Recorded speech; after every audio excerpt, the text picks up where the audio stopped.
It is somewhat easier, but still challenging, to reconstruct the nature and the beliefs of Pharisees.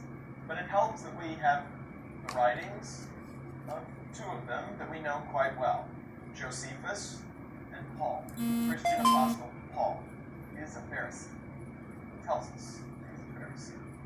Cephas is a Pharisee. And it is to be borne in mind when you read his histories that he's knowledgeable about Phariseeism and favorable towards the Pharisees. The Pharisees are a broad, extremely powerful group. They have a much more grassroots power structure. And the Pharisees always walked the earth with Jesus. We didn't even have to curse. We was the 12 disciples walking behind him. Ain't no way that you can even find him. You say that Judas tried to betray Jesus. That's what King James wrote. I just don't believe this. Jesus never died. Our God lives in the sky. He's the full moon. Know why on Halloween Eve I can see him on Halloween night? Big full moon on the scene. Now you hear the pastor speak about the Pharisees.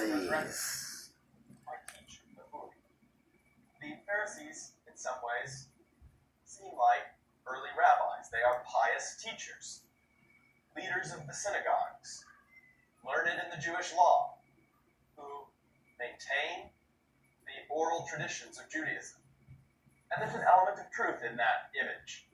But it is more common to say Rabbinic Judaism begins with the destruction of the temple. Rabbinic Judaism is the form that Judaism assumes when there is no longer a temple cult, when there is no longer a caste of Sadducees, when the religion is forced to grapple with the effects of the destruction of the temple. The Pharisees, many of them probably support the Maccabean rebellion and at times support the Hasmonean dynasty. Certainly they are largely willing to live under Hasmonean rule, but regularly come into conflict with the Hasmonean kings. The power of the Pharisees comes from their influence over the rank and file inhabitants of Palestine. They are not aristocrats. They derive their power from moral influence. The most important traits of the Pharisee are learning in Jewish scripture and law, but a belief that the law requires interpretation and that there is a body of interpretation that has been built up by generations. The Pharisees, unlike the Sadducees, believe in an afterlife.